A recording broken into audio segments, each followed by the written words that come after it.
বিসমিল্লাহির রহমানির রহিম। প্রিয় ছাত্রছাত্রীবৃন্দ, তোমাদেরকে শুভেচ্ছা অভিনন্দন জানিয়ে আজকের অনলাইন ক্লাসে আমি হাজির হয়েছি। মোহাম্মদ আরমান হোসেন, প্রভাষক রসায়ন, রংপুর সিটি কলেজ, রংপুর। শিক্ষার্থীরা, আমি তোমাদেরকে আজকে রসায়ন দ্বিতীয় পত্রের যে জৈব রসায়ন অধ্যায়টি রয়েছে এটি নিয়ে আলোচনা করব। এর আগেও আমি কয়েকটি ক্লাস নিয়েছি জৈব রসায়নে। আজকে আমি তোমাদেরকে যেটা শেখাবো সেটা হলো গ্লিসারিন প্রস্তুতি। পরীক্ষাগারে কিভাবে গ্লিসারিন প্রস্তুত করা যায়।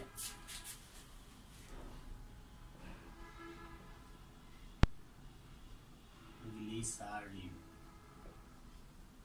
প্রস্তুতি।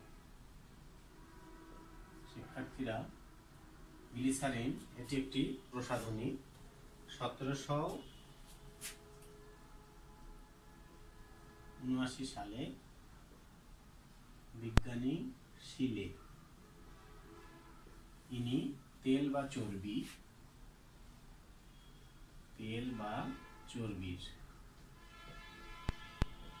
আর্দ্র বিশ্লেষণের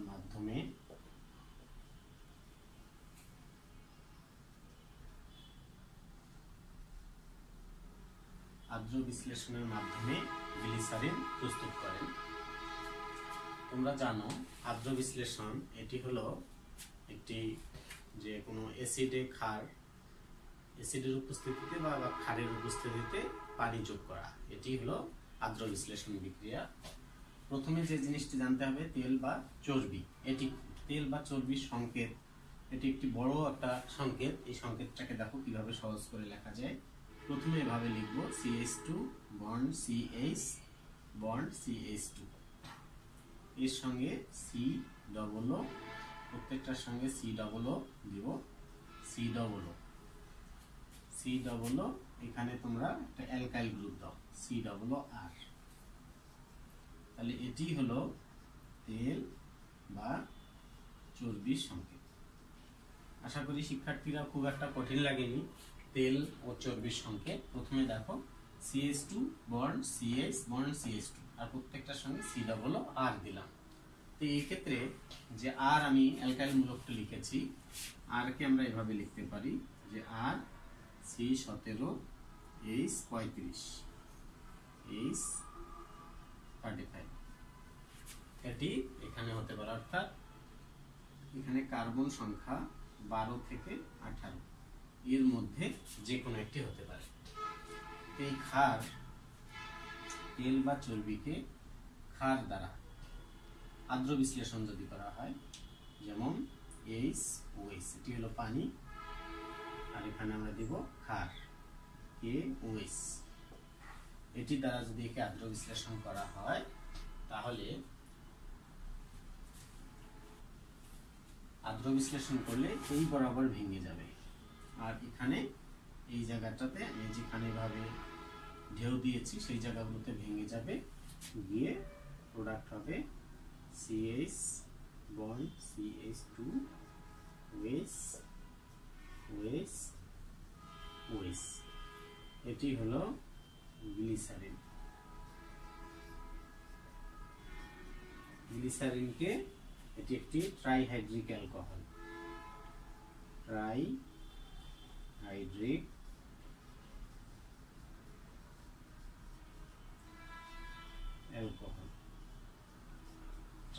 কেন বলবো? এখানে 3টা অ্যালকোহলিক মূলক আছে, তাই এটি একটি ট্রাইহাইড্রিক অ্যালকোহল। এটিকে আবার পলি অ্যালকোহলও বলা যেতে পারে।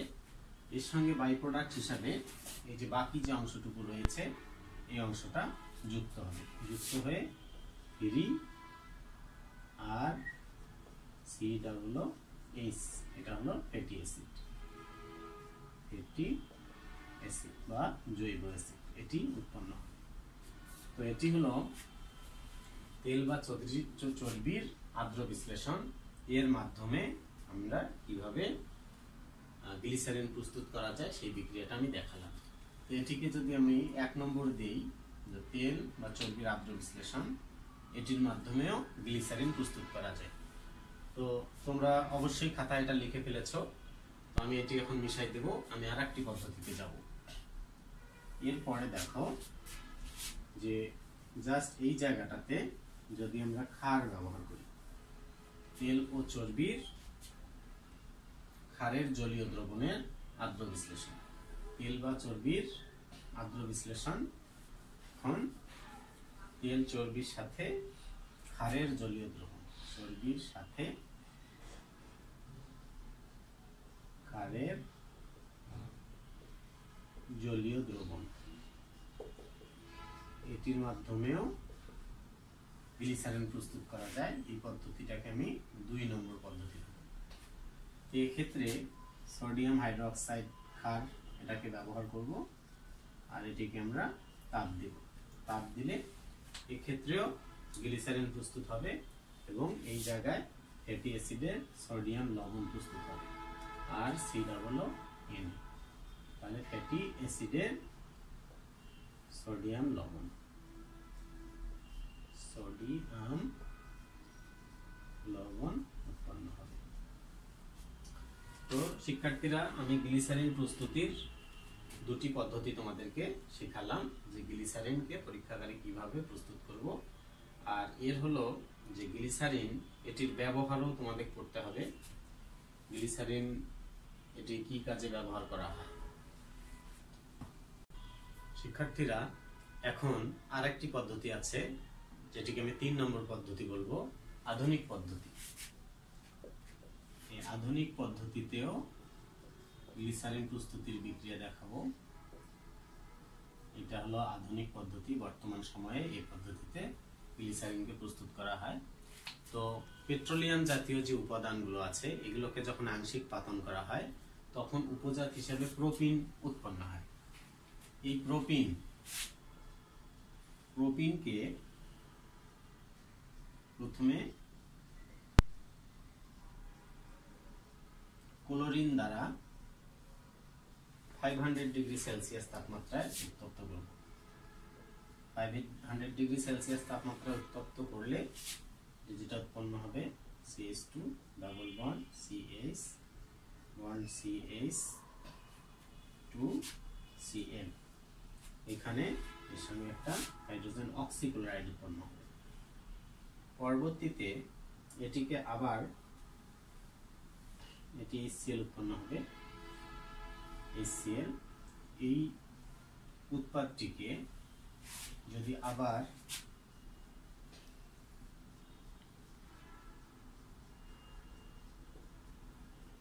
HCl সহ বিক্রিয়া দেওয়া যায় HOCl দ্বারা, HOCl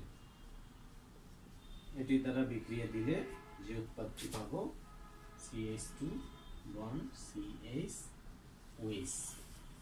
বন্ড CH2Cl, এটি উৎপন্ন হবে এবং এখানে একটি ক্লোরিন যুক্ত হবে।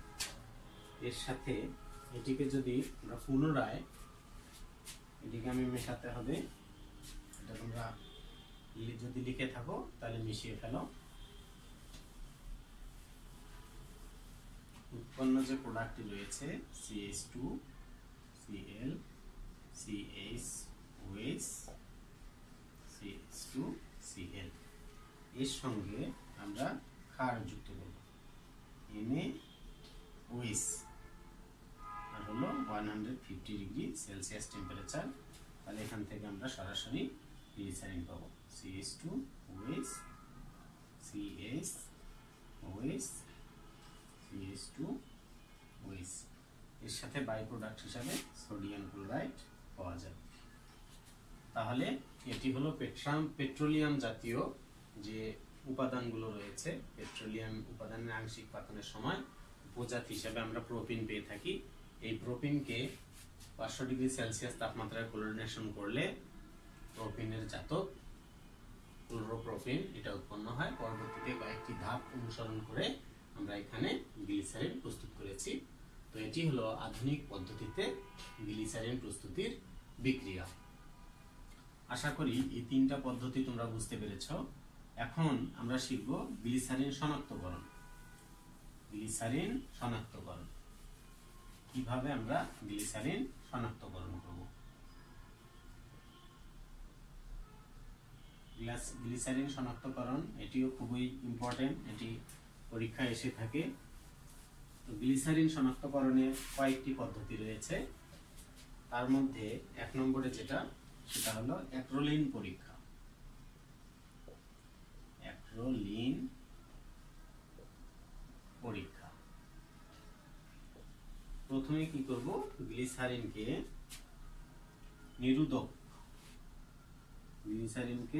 নিরোধক পটাশিয়াম বাইসালফেট এবং এর সাথে ফসফরাস পেন্টাঅক্সাইড, এটার সহযোগে যদি আমরা তাপ দিই তাহলে অ্যাক্রোলিন উৎপন্ন হবে। CH2 double bond CH bond CHO, এটি হলো অ্যাক্রোলিন। তাই অ্যাক্রোলিন এটা খুবই বিশ্রী গন্ধযুক্ত অ্যাক্রোলিন উৎপন্ন হবে। অ্যাক্রোলিন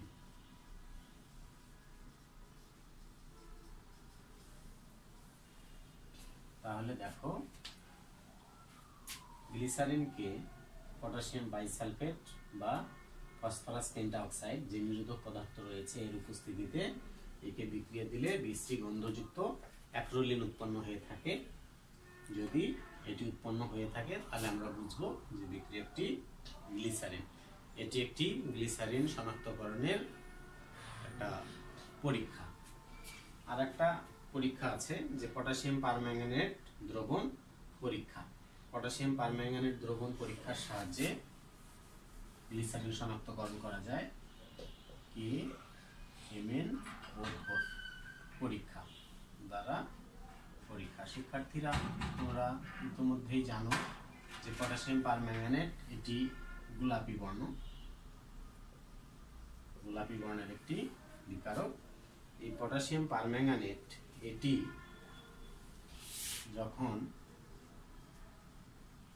সালফিউরিক অ্যাসিডের সাথে যুক্ত করা হয়, এখান থেকে পটাশিয়াম সালফেট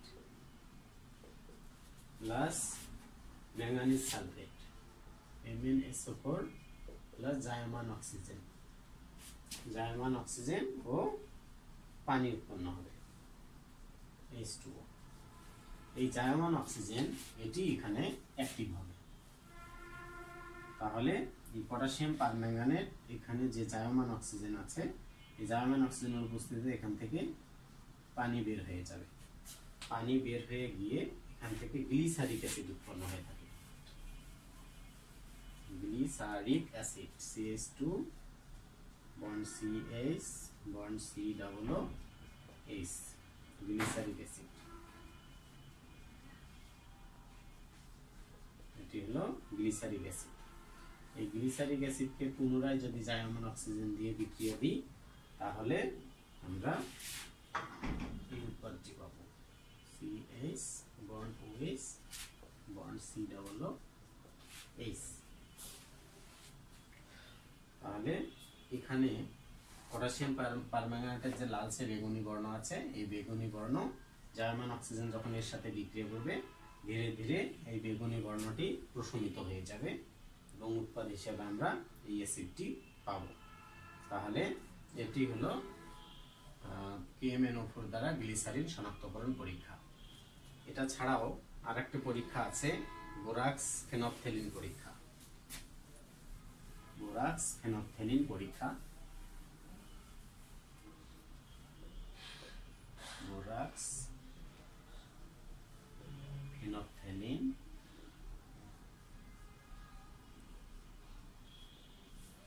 পরীক্ষা। এটি অতটি ইম্পর্টেন্ট নয়, শুধু MCQ যদি প্রশ্ন এরকম আসে যে নিচের কোনটি ফেনল শনাক্তকরণের পরীক্ষা, তাহলে তোমাদেরকে এটা মনে রাখতে হবে যে বোরাক্স ফেনপথেলিন এই পরীক্ষার মাধ্যমেও গ্লিসারিনকে শনাক্তকরণ করা যায়। এখন আমরা শিখব ফেনল প্রস্তুতি। ফেনল প্রস্তুতি। শিক্ষার্থীরা, তোমরা সকলেই ফেনলের সংকেত জানো। এটি হলো ফেনলের সংকেত,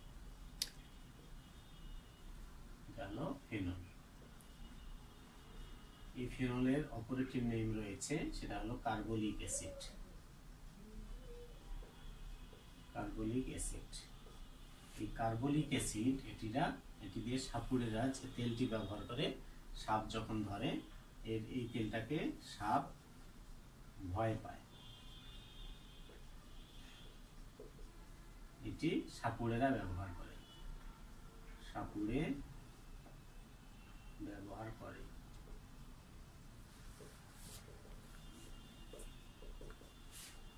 এই জিনিসগুলো তোমাদেরকে জানতে হবে, এগুলো প্র্যাকটিক্যালে জিজ্ঞেস করা হয় ফেনল সম্পর্কে। তো আমি এখন তোমাদের ফেনল কিভাবে প্রস্তুত করা হয় সেটি শেখাবো। ফেনল প্রস্তুতিরও কয়েকটি বিক্রিয়া রয়েছে। এক নম্বরে হলো মধ্যম তেল হতে, মধ্যম তেল হতে ফেনল উৎপাদন, তেল হতে। তো তোমরা জানো যে আলকাতরার আংশিক পাথনের মাধ্যমে, বিধ্বংসী পাথনের মাধ্যমে এখান থেকে ফেনল প্রস্তুত করা হয়। তো আলকাতরার মধ্যে যে কিছু পরিমাণ ফেনল রয়েছে, তো আলকাতরার মধ্যে যে ফেনল রয়েছে, এই ফেনলকে আমরা প্রথমে কি করব, যে সোডিয়াম হাইড্রোক্সাইড, এটি দ্বারা যদি 170 থেকে 230 ডিগ্রি সেলসিয়াস তাপমাত্রায় বিক্রিয়া দেওয়া হয়, তাহলে সোডিয়াম ফেনক্সাইড উৎপন্ন হয়, ও এন প্লাস H2। এই সোডিয়াম ফেনক্সাইড বা সোডিয়াম ফিনেট,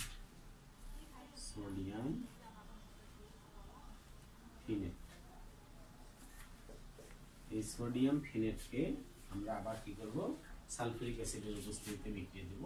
তো প্রথমত আলকাতরার মধ্যে যে ফিনল আছে, এই ফিনলটা সোডিয়াম হাইড্রোক্সাইড ক্ষারের সাথে যুক্ত হয়ে সোডিয়াম ফিনেট লবণ তৈরি করে, এটি কঠিন দানাদার অবস্থা প্রাপ্ত হয়। পরে এখান থেকে বাকিগুলোকে ফিল্ট্রেট করে বা পৃথক করা হয়, পৃথক করে সেকে পৃথক করে নেওয়া হয়। পৃথক করে নেওয়ার পর এই সোডিয়াম ফিনেট এটাকে আবার সালফিউরিক অ্যাসিড দ্বারা যদি বিক্রিয়া দেওয়া হয়, তাহলে পুনরায় ফেনল পুনরুদ্ধার হয়ে যায়। তাহলে এখান থেকে ফেনল উৎপন্ন হবে প্লাস সোডিয়াম সালফেট। এটি হলো মধ্যম তেল হতে ফেনল উৎপাদনের বিক্রিয়া। আশা করি তোমরা বুঝতে পেরেছো, এটি হলো মধ্যম তেল হতে ফেনল উৎপাদন। এখন আমি শেখাবো কিউমিন পদ্ধতিতে ফেনল উৎপাদন।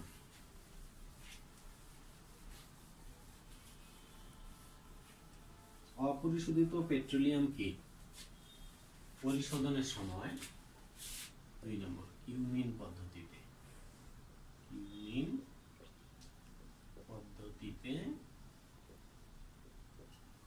অপরিশোধিত পেট্রোলিয়ামকে পরিশোধনের সময় উপজাত হিসাবে বেনজিন ও প্রোপিন পাওয়া যায়। বেনজিন ও প্রোপিনকে প্রভাবক ফসফরিক অ্যাসিড এর উপস্থিতিতে 250 ডিগ্রি সেলসিয়াস তাপমাত্রায় এবং 30 অ্যাটমসফিয়ার চাপ প্রয়োগ করলে কিউমিন উৎপন্ন হয়। তাহলে দেখো, পেট্রোলিয়ামের মধ্যে যে উপজাত হিসাবে বেনজিন পাওয়া যায়, এই বেনজিনকে কিউমিন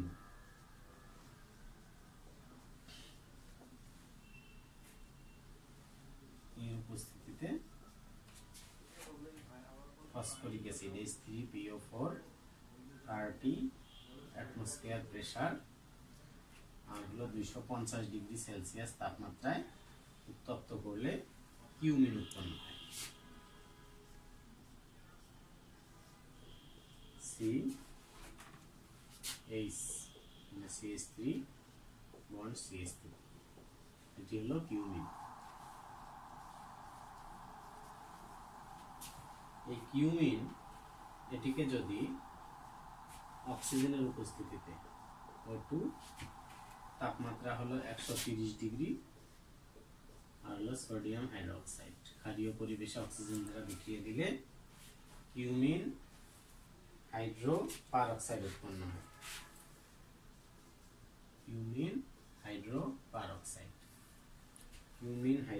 পারঅক্সাইড ও OH CH3 CH3 কিউমিন হাইড্রোপারক্সাইড।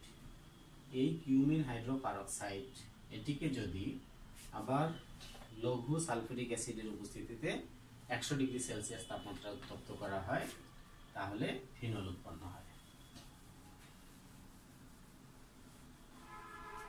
দেখো COOH CH3 CH3 এটাকে লঘু H2SO4 দ্বারা 100 ডিগ্রি সেলসিয়াস তাপমাত্রা উৎপন্ন করলে ফিনল পাওয়া যায়। এর সাথে বাই প্রোডাক্ট হিসেবে আমরা কিটোন পাবো প্লাস CH3 CO CH3। এটি হলো কিউমিন পদ্ধতিতে ফিনল প্রস্তুতি। তো শিক্ষার্থীরা আশা করি তোমরা বুঝতে পেরেছো। ইহা ছাড়াও আরেকটি পদ্ধতি রয়েছে, সেটা হলো ডাউ প্রণালী।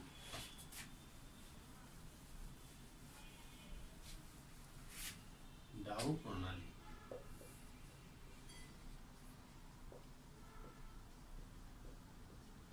ডাউ প্রণালীতে দেখো বেনজিন এটিকে ক্লোরিন দ্বারা আয়রন প্রভাবকের উপস্থিতিতে বিক্রিয়া দিব, তাহলে তৈরি হবে ক্লোরোবেনজিন। এই ক্লোরোবেনজিনকে 400 ডিগ্রি সেলসিয়াস তাপমাত্রায় সোডিয়াম হাইড্রোক্সাইড ক্ষারের উপস্থিতিতে 150 অ্যাটমসফিয়ার চাপে বিক্রিয়া দিলে এটি থেকে ফিনল উৎপন্ন হয় এবং সোডিয়াম ক্লোরাইড উৎপন্ন হবে। এই পদ্ধতির নাম হলো ডাউ পদ্ধতি। এটিও ফেনল প্রস্তুতির একটি বিক্রিয়া। তো শিক্ষার্থীরা ফেনল প্রস্তুতি আমরা শিখলাম। এখন ফেনল অম্লধর্মী এটি আমরা শিখব। ফেনল অম্লধর্মী কেন? ফেনল অম্লধর্মী এটির ব্যাখ্যা। তো দেখো ফেনলে যে OH মূলক রয়েছে, এখানে অক্সিজেনের যে মুক্তজোড় ইলেকট্রন রয়েছে, এই ইলেকট্রনগুলো কেন্দ্রের দিকে ঠেলে দেয়, ফলে এখান থেকে একটি রেজোনেন্স গঠন তৈরি হয়। কিভাবে? যখন এখানে ইয়াটা আসে তখন অক্সিজেনটা ধনাত্মক হয়ে যায়, দ্বিবন্ধন হয়, তখন সঙ্গে সঙ্গে এখানকার যে ইলেকট্রনগুলো আছে এই কেন্দ্রে চলে আসে, এই জায়গাটা তখন নেগেটিভ হয়ে যায়। এখানে বন্ধন আগের থেকেই রয়েছে, পরবর্তীতে এই ইলেকট্রনগুলো যখন এখানে আসে তখন এই ইলেকট্রনগুলো সরে এই জায়গায় আসে। এই রেজোন্যান্স কাঠামোটা খুব ভালোভাবে তোমাদেরকে খেয়াল করতে হবে। এখানে বন্ধন হলো, এই জায়গাটা ঋণাত্মক হয়ে গেল, এখানে পূর্বের বন্ধন রয়েছে। এই ক্ষেত্রে আবার এই ইলেকট্রনগুলো এখানে চলে আসে, এই ইলেকট্রনগুলো সরে এই জায়গায় আসে। এই রেজোনেন্স কাঠামোর মাধ্যমে দেখা যাচ্ছে যে অর্থ আর প্যারা অবস্থানে ইলেকট্রন সমৃদ্ধ হয়ে থাকে। পরবর্তীতে এই ইলেকট্রনগুলো যখন এখানে আসে, এই ইলেকট্রনগুলো ফিরে এখানে আসে। অর্থাৎ বেনজিনের এই কাঠামোর মধ্যে, রেজোনেন্স কাঠামোর মধ্যে যে গঠনটি তৈরি হলো, সেই গঠন থেকে এই হাইড্রোজেনটি এর থেকে ইলেকট্রনগুলো অক্সিজেন টেনে নেয়, নিয়ে এটি H+ আয়ন হিসেবে চলে যায়। অর্থাৎ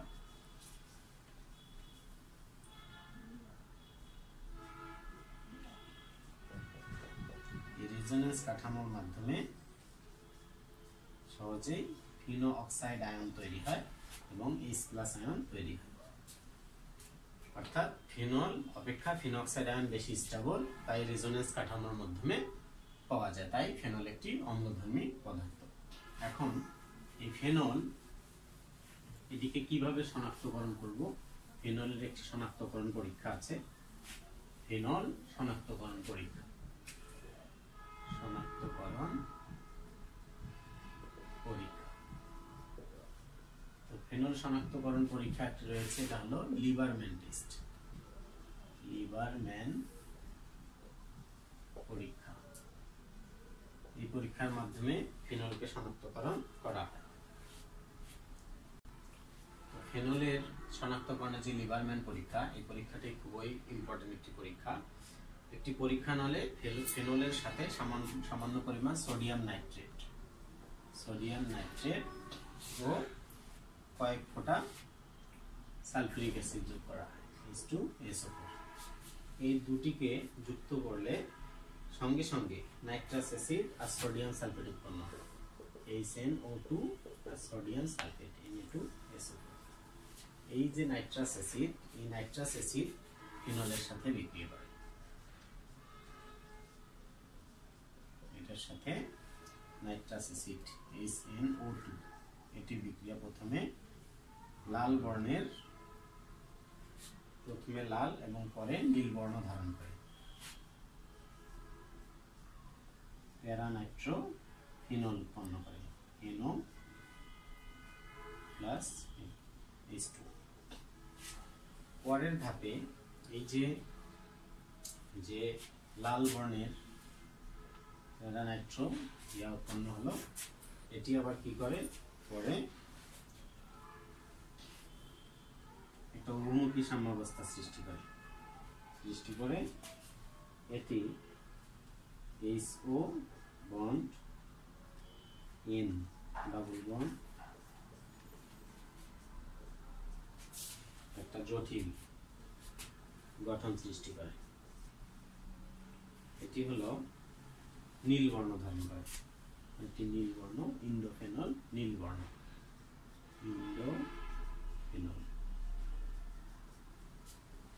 নীল বর্ণ ধারণ করে। এই দ্রবণের মধ্যে যদি আবার কিছু পরিমাণ ফেনল যোগ করি,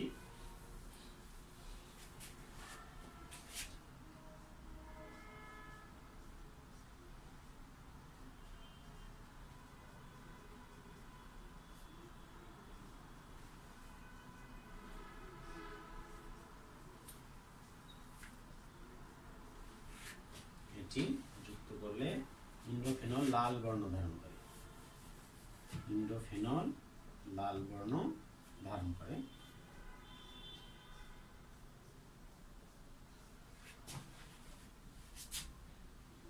ইন্ডোফেনল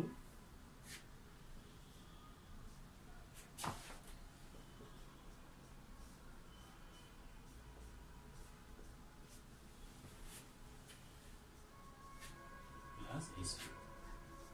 এটি হলো ইন্ডোফেনল লাল বর্ণ,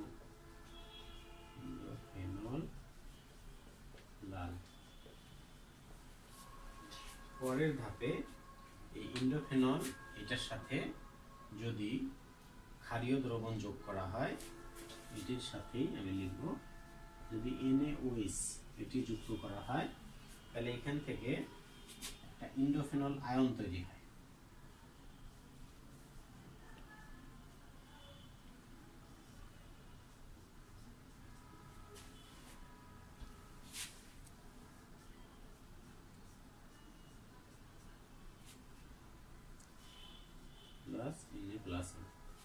এটি তখন লাল বর্ণ হয়ে যায়। এটি হলো ফিনল শনাক্তকরণের লিবারম্যান পরীক্ষা। এটি একটি জটিল একটা বিক্রিয়া, এটা তোমাদেরকে বারবার লিখে এটা আয়ত্ত করতে হবে, তাহলে তোমাদের এটা আয়ত্ত হবে। তো শিক্ষার্থীরা, আজকে আমি এই পর্যন্ত রাখতে চাচ্ছি। আর জৈব রসায়ন সম্পর্কে আর একটি দুটি ক্লাস নেই, জৈব রসায়ন শেষ হয়ে যাবে, তোমরা মনোযোগ দিয়ে বাসায় পড়বে। তো আজকে এই প্রত্যাশায় সকলের মঙ্গল ও সুস্বাস্থ্য কামনা করে বিদায় নিচ্ছি। আল্লাহ হাফেজ।